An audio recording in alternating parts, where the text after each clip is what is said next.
অহংকারী ছেলে হয়, যাদের মধ্যে আমিত্ব থাকে বাবা, তারা কারোর চরণে নত হতে শিখেছে আজ পর্যন্ত। এমনকি মাও যদি কিছু উপদেশ দেয়, যাদের হৃদয়ে আমিত্ব থাকে, যাদের হৃদয়ে অহংকারে পরিপূর্ণ, তারা জীবনেও বাবা বাবা মার কথা ওখানে শোনে না। আর মনে রাখতে হবে, অহংকার ব্যক্তিদের পতন অনিবার্য হবে হবে হবে। গান্ধারী নিজের ছেলেকে বলল, খোকা, অহংকার মঞ্চ থেকে যদি না নামিস, তোর পতন অনিবার্য হবে। আমি মা হয়ে তোকে বলছি। তথাপি মায়ের কথা গুরুত্ব দিল না। ও মায়েরা, এইটুকু কথা যারা যারা শুনলাম মন প্রাণ দিয়ে ভেবে দেখেন, কৃষ্ণ তো পাণ্ডবদের সঙ্গে ছিল, কি দরকার ছিল বাবা? কৃষ্ণের কথা উপেক্ষা করেও যুধিষ্ঠির মহারাজ বড় শত্রু গান্ধারীর পদধূলা নিতে গেল। এটাই তো ভগবান প্রমাণ করে দিল যুধিষ্ঠির দ্বারা, সমাজকে শিক্ষা দিল, ওরে কলির জি, আমি যাদের সঙ্গে আছি তথাপিও শত্রুর পদধূলা নিতে গেল, আর নিয়ে পঞ্চপাণ্ডব সশরীরে চলে এলো বাবা। তাহলে মনে রাখতে হবে, আমরা কলির মানুষ, এই মহাভারত থেকে শিক্ষা পাওয়া উচিত। ভগবানের চরণের দাস হলেও পিতা মাতা শ্বশুর শাশুড়ি সাধু গুরু বৈষ্ণব গুরুদেব যদি গুরুজন সামনে পড়ে, ও শত্রু হলেও সে আমার খারাপ চায়, আমি তো চাই না, পদধূলাটা নিতে শেখো। আর যদি তোমার চরিত্র এমন হয়, তুমিও তাহলে এই জন্মে থেকে যুধিষ্ঠির মতো সশরীরে যাবে স্বর্গবাস। নিতাই গৌর প্রেমানন্দে। তাই তো চৈতন্য মহাপ্রভু যাকে দেখছে বাবা, তার পদধূলা, জাতের বিচার নয়, ছোট বড় বিচার নয়, সবার চরণ ধরে বলছে, তোরা হরি বল। কেহ বলে পুরাবেতে রাবণ বধেলা, কেহ বলে পুনবেতে। ও মাইরা, এগুলো তো আমার কোনো বাঁধানো গান নয়, মহাজনী পদাবলী, বৈষ্ণব পদাবলী। আর বৈষ্ণব পদাবলী শুনতে গেলে বাবা একটু কর্ম তো করতে হয়। ওই কর্মগুলো একটু করে দেখাও, একটু জোরে। কেহ বলে পুরবেতে রাবণ বধিলা, কেহ বলে পুনবেতে আমনে গণারি, গণা গণা গণা গণারি।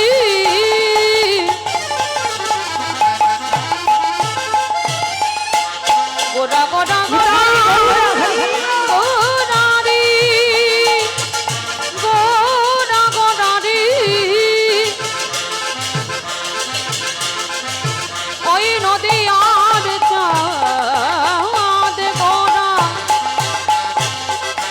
আমার আমার প্রাণে গোড়া।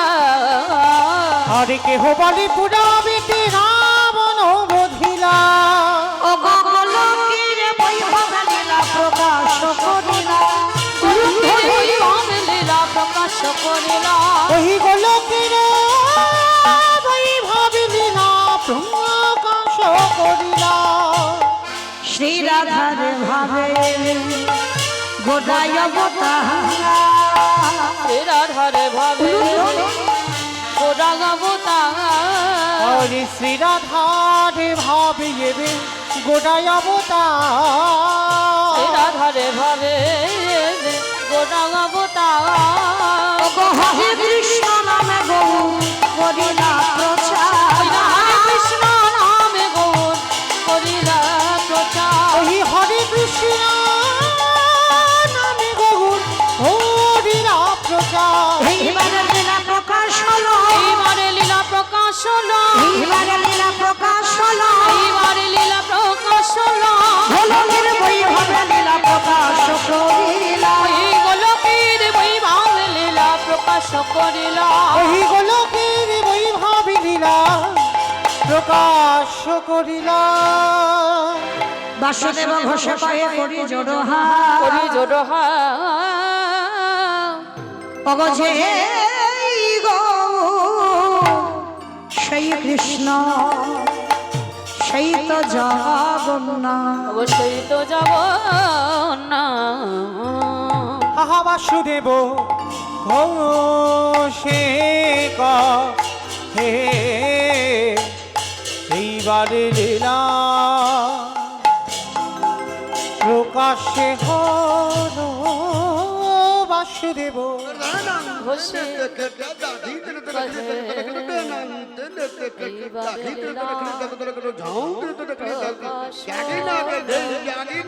বাসুদেব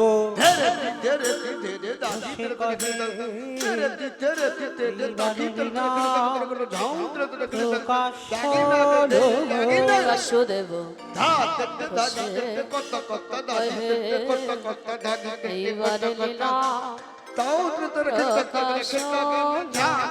বাসুদেব ঘোষে কহে এইবার লীলা প্রকাশ হলো বাসুদেব ঘোষে করে নিতাই গৌর নাম দিয়ে হরি বল হরি বল। বাসুদেব ঘোষে কহে এইবার লীলা প্রকাশ হলো বাসুদেব ঘোষে করে এইবার লীলা প্রকাশ হলো বাসুদেব ঘোষে কহে এইবার লীলা প্রকাশ লরে ও গো বাসুদেব ঘোষে কহে জনিতাই চলুন এবার যাব সবাই বিষয় তো এতক্ষণ যখন আশ্রয়ে ছিলাম এবার প্রেম সে একবার বলেন তো সবাই গৌর সুন্দর কি জয় নবদ্বীপে ধাম কি জয় ধ্বনিটা হলো কি জয় এটাও জয় বললাম ধ্বনিটা হলো কি এটা নাকি জয় এটা জয় নয় একটু প্রেম সে দাও এত জোরে জয় দেবে কত দূর যাবে হাবড়া আমার হাবড়া যাবে বনগা যাবে বাহ।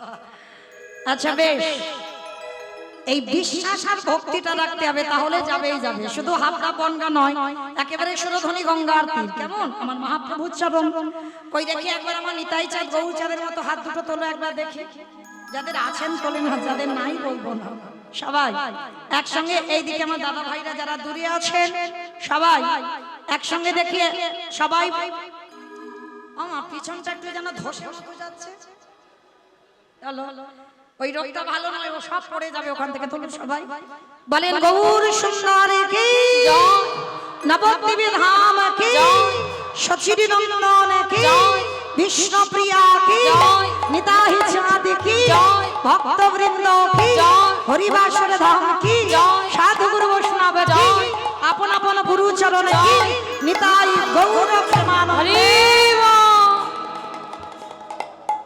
আমার হাতটা একটু ব্যথা মতো করলো না কিন্তু একটা ব্যায়াম হয়ে গেল তাই না চলো এবার একটা ভজন শুনতে শুনতে যাই বিষয় কিংবা একটা ভজন হবে তো হোক একটা ভজন হোক সবাই তবে আমি আর আমার সম্প্রদায় যাচ্ছি না সবাই যাচ্ছি কেমন একটু উলুধ্বনি তোলো সবাই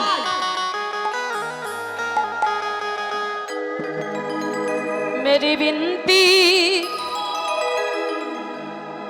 यही है राधा रानी